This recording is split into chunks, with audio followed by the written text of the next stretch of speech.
What up?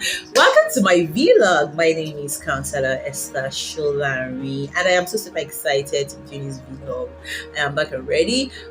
So I talk about singlehood, relationships, marriage, and everything in between. Basically, the love space, Yeah, so we are talking about friendship fallout after wedding, and I have to write it down because I have a whole lot of things I want to talk about. I don't know if you're married, you may have had this experience whereby after your wedding, the people that you thought they were your friends, or the people that you're even friends together, right, will just suddenly disappear, or maybe you are even the one that will be doing like somebody that his head is touching, Anyway, and it just happens that there is a fallout. You guys are not as close as you used to be, and all of that. Or maybe you're even sending them in chats and they are not responding the way you would have preferred. They are just all cold on you, or maybe you are even the one that is all cold on them. Reality is, friendship fallout is so real. Friendship fallout after wedding is hilarious, to put it mildly. And it is very real, and I hope to talk about the various factors and all of that, and I hope at the end of this vlog you will be able to pick one or two things that you would work on, and I hope it would really change your friendship landscape or the way your relationship goes with your friends. So I'll be talking particularly to ladies, because if I say now they get this problem as I don't think men have this problem as much, but I think women really have it as a problem. Okay, so I'm of the opinion that the Bible talks about your works being tested through the fire. I feel like wedding is a litmus test of how strong your friendship is. There are just so many things that happen on the wedding day that just has a way of impacting on the friendship, or there are so many ideologies that you may not even know your friend has about wedding and marriage that just impacts on the quality of the friendship after wedding, right? So let us get right into it. I'll be looking at 4 general assumptions, and I will talk about, I'm just going to list them out now, then talk about them in details, and take it up from there. Assumption 1: when people are married, they don't have time for anything else aside being a husband or wife. Married people need their space.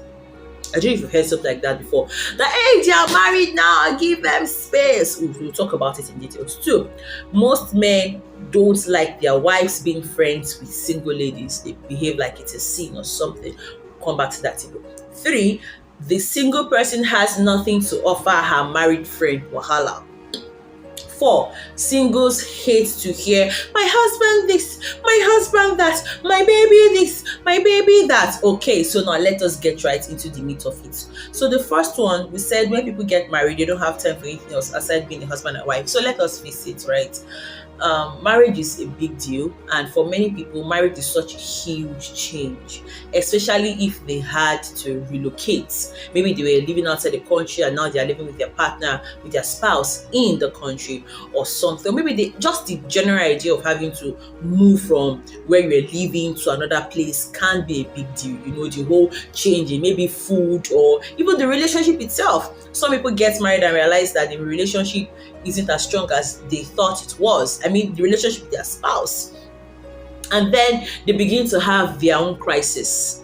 So marriage has a way of really affecting people. So some people get married, they get pregnant immediately. Some get married because they had to relocate, they lost their jobs, and they are depending on their spouse. There are just so many things that happen. So yeah, I agree that, at least that honeymoon phase, they need themselves to get to know themselves, and know themselves in the context of husband and wife, right? So yeah, it's not a bad idea to give them those few weeks, right, or days, as the case may be, for them to really just enjoy that space. But reconnect after that, okay? Because assumption is a killer. Assumption is a culprit. Like, we like to assume a lot. You just assume that, oh, she didn't call me, or is it because she's married, that's why she did not call me? And you don't even know that the fact that she has relocated and she doesn't have a job is a major thing, because probably the husband is never earning so much, and it is just impacting on her ability to, probably load her phone like she normally would. I don't know if you understand what I'm trying to say. So many of us like to assume, we like to think on behalf of our married friends, and because of that, we interpret their actions wrongly. Yes. So instead of us to sit down and have healthy conversations, many of us are not even mature enough to have this kind of healthy conversation. So we just sweep things under the carpet and just think, buying Jare, she's deliberately giving me attitude. When in reality, she's even going through a crisis. Some people get married, and from the day they marry, their mother-in-law is on their next, like, oh yeah, we are the twins, now we are the triplets. And it's everybody that knows how to speak up, because some people have been trained to keep things to themselves when they get married. Like, don't tell anybody what your problem is. You understand? So it's just a whole lot of things. But one thing is certain: assumption kills. And until you sit down and troubleshoot, you may not know the real reason behind why the person is doing what they are doing or not. So yeah, give them space as per honeymoon space, but not like, make it forever. I remember when one of my friends got married, Ify. Ify was the first person to marry in my circle, right? And when she got married, I remember she would always say, you people don't even used to call me again. You people don't even this. And I'll be like, oh, you are beg, you are married. Go and stay with your husband. Enjoy your husband. And she'll be like, guys, I'm in a new environment.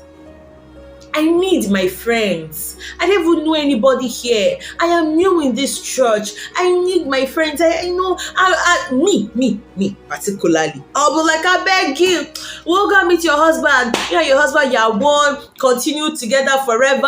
And I just went on and on. And I didn't know how much I was hurting her till I started to become wise. And that is why I decided to put out this video. Hopefully somebody will pick something and do better. So I'm not trying to trade blames anywhere here. I really just want to create an opportunity for us to learn together as a community. Okay, so that's one. So two, I said most men don't like their wives being friends with single ladies. The first problem I have with this assumption is the word most. It's not most men. It's not. No, don't do that to me. Yeah, there are some spouses, there are some men that are like that. Some men are narcissists, right? Is it narcissist or narcissists? Right? They're like that. They don't even they want to isolate their wives. They do not want their wives to even talk to their family members. Do you understand? Like, they will isolate their wife in such a way that even the woman's mother said, they'll be like, no, you can't talk to her. Some would even break the seam and say, take another seam. Some men are that myopic. Emphasis on some. And it's like, I beg, this is your single friend, so they have to offer you. Some men will be like, this is your friends, they will lead you astray. And in my head, I'm wondering, if they did not lead her astray before marriage, why is it after marriage that they will lead her astray? That even puts to question the character and the value of the so-called wife. Abikile, what do you think? Okay, so that knocks off two. One, it is not most men. Two, some women are married to men you don't even want to have as your enemy. So you don't even know what this friend of yours is going through. This married friend of yours is going through. She won't be able to give you the details. The best she'll just say is, my husband said, I'm sorry. My husband said, I cannot be close to you. Don't take it personal. If anything, be praying for her. If anything, like, God, just keep her in perfect peace. Give her wisdom to navigate this marriage she's in. That's it. Especially when you hear my husband said, please don't take it personal, because about plenty things they go on under the cloth maybe they wear. But really, plenty things, like a whole lot of drama happens that you may not even have an idea about. Some men really want their wives to cut off from their single friends. Okay, so don't feel bad, don't take it personal, just respect his decision, however myopic, and move on. So assumption 3, we say that the single person has nothing to offer her married friend. Yeah. I'm sorry, I was being dramatic there, but of all the assumptions, this is just the most stupid. If it was truly a value-adding friendship, wedding, marriage is not supposed to stop it. Wedding or marriage is not supposed to stop it. It's not supposed to affect it. It's not supposed to end it in any way. I feel like some people don't even know the value of friendships. Some people are in friendships, but they don't even deserve you. So let me read this, because I had to write it down, right? Imagine Imagine someone saying my single friends have nothing to offer me. I am now married.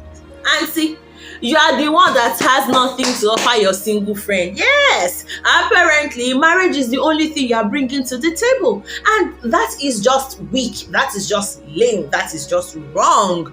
Like it's so it's so wrong. You are the one that has nothing to offer. The question is, what were you people discussing before marriage, before the whole wedding prep started? What was the quality of the friendship before the whole wedding prep started?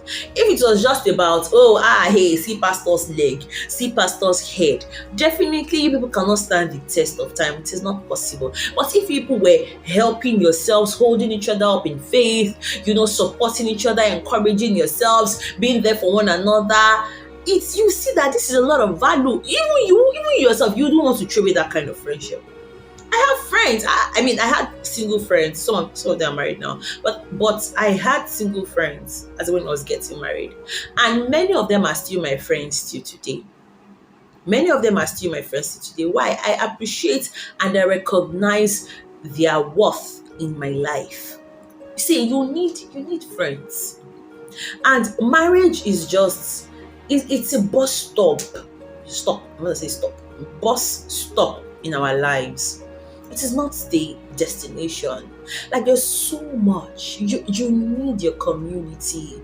You need your community. Marriage shouldn't change your community. Except if you're dealing with bad people before. But if this person was adding value to you before marriage, why throw them away? On the flip side, some brides are users.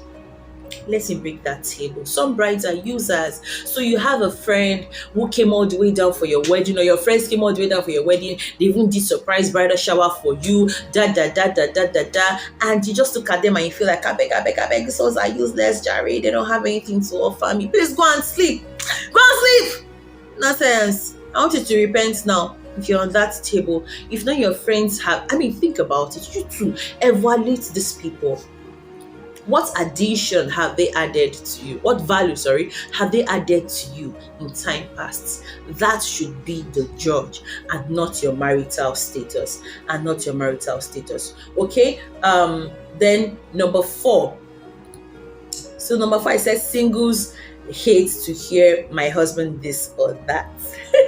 So I see that there are a lot of insecurities that single friends project on their married friends, right? You are the one feeling bad that you are not married. Unfortunately, you are projecting it on your married friend. Let's say that it is. I had to read it. I remember when one of my friends got married, and from the wedding day, she just started, my husband. I'm like, like some 2 hours ago, you're calling this guy by his name. And now they just join people and you're doing the whole my husband thing. Like, I just couldn't process. And she just went, my husband. I was so pissed. Like, killer day, we are going to marry now. And I remember the Holy Spirit chastising me, like, come on, would you stop the envy? Come on, stop it. So I'm telling you, stop it. But really, it is envy. I won't even lie to you. I have done it before, and I saw the way the Holy Spirit chastised me, and I had to repent and do better. Let's face it, they are now married. She's excited about her new status. Be happy genuinely for your friend. The fact that they are now saying, my husband shouldn't get to you, sincerely, because what were you expecting? It's just like you having a new car. Wouldn't you talk about your car? Or just like when I gave birth, wouldn't I talk about my daughter? And you're feeling bad that she's always saying to me, I call her, she'll say, my son this, my husband this. They're not trying to pepper you. You're the one looking at it through the wrong lens. Instead, anytime she says this, you'll be like, just be genuinely happy for them and pray for them. I think it would make a world, it would do a world of good for you. To do a world of good for you. On the other hand, some people are very nosy. Like some singles don't have boundaries. Not even singles, some people don't have boundaries. So you're like, this person is your friend, Abby. and you just naturally expect this friend of yours to tell you everything. I'm still on this singles hate to hear my husband this or that. So you feel like, she was my friend now. Before she used to tell me everything, so now she should also tell me everything. No, it can't work like that. If she chooses to tell you, fine. But guess what? She has a husband. If her husband says, see, let's keep this thing to ourselves, that's it. They will keep it to themselves. And you have to respect that boundary. It has nothing to do with whether you're a good person or a bad person. It is just about you respecting boundaries. Respect boundaries. Don't take offense.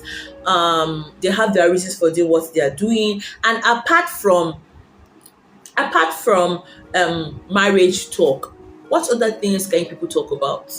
Apart from the whole my husband thing, what other thing can you talk about? How about your career? How about God? How about whatever other interest you guys have? Maybe 1,000 other things you guys can share. It is when you are seeing that there's no other thing to talk about, then you might now start evaluating the friendship, that it's like when this friendship is not exactly a good something, then you can make a decision. Okay, there are 2 more things I would like to talk about that weren't the general assumptions, but I feel they are contributing factors. Number 5, seasons. I'm sure you've heard that some people come into your life for a season. It is not all friendships that was supposed to last forever.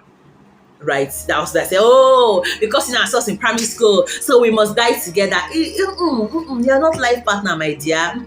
If people get to that point, awesome. But there's a possibility that you guys might not get to that point. Let us face it. So understand that there are seasons. I remember a particular person that got married and she literally just cut me off. No, sorry, she practically cut me off. Oh God, I felt so bad. I felt so terrible. And the Lord specifically told me, Esther, feel it. Like, leave it. And I'm like, how about this person? I have to move on. So that season has ended. That ship has sailed. Move on, or just respect seasons. The fact that you think, oh, I can still add value to this person doesn't necessarily mean that God still wants you in their space at that point. So sometimes it's even beyond whether you're a good person or a bad person. It's just about seasons. People move on, people change, and that is fine. Then the 6th thing that I would like to talk about are needs. Let's face it. Your married friends' needs after marriage might be different are usually different from what they were when they were singles, right? Especially if they're expecting a baby, especially if they were not prepared for the realities of marriage. Please, I beg in the name of God, if you want to get married, do your premarital counseling and do it well. Come to Esther Solarin. I'm going to take you through professional premarital counseling sessions. Yes, you need it. 10 sessions, back. We are treating everything marriage, so that you don't enter marriage, you're like, bish. They are just hitting you left, right, center because you weren't prepared. Come, prepare yourself. Okay, but let me give an example of needs, right? So when I got pregnant, there's this beautiful friend of mine, I won't mention her name. Right, and I called her during my first trimester. I'm like, man, I've been throwing up, I've been this and that. This girl was clueless. Like, she could not even process nor relate with what I was saying. And I'm like, you mean you but she couldn't. She's single. She has never been pregnant. She just didn't get it. Initially, I felt bad, because I really wished she got it. But I had to just, manage the expectations that, hey, she didn't get it, and that's fine. So I had to just, ignore that and continue with the friendship. But guess what? I continued that friendship because I know this person adds value to my life.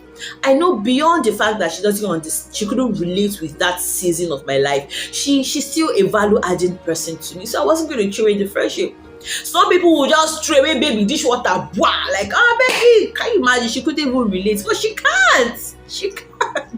No matter how they explain pregnancy to you, it's until you experience it before you would really get it. Okay, so I just wanted to add those 2 things, seasons and needs. So look at your friendships holistically. If you're currently married and you're in that space where you feel like all your friends have deserted you, Ask yourself, in what ways did I contribute to this problem? In what ways? Did your body language give off something? Did you two also stop calling them? Because some married people will just they wouldn't call, they wouldn't do anything. I like, oh, sorry. No, no. If those friends are important to you, the least you can do is to carry them along, right? That's one. And if you're single, if you've been feeling, if you have been the one that has been withdrawing, ask yourself why. In fact, I even read somewhere where someone said, her mother told her, once your friend gets married, you sign out of the friendship. That your mother is old school. That your mother, she's preventing you from getting help, from being with the right kind of people. I'm just saying, so I need you to also evaluate why. Why did you withdraw from a negative emotion? As in, did you withdraw because of a negative emotion? Were you envious? Is this something you need to deal with? Did you assume? Did you even take time to understand your friend's perspective? Did you even reach out in any way? Like, just be fair. But bottom line is, friendship fallout is real. So if you are an intended bride, just have the back of your mind. It is very possible that one friend or the other may want to fall out. Yes.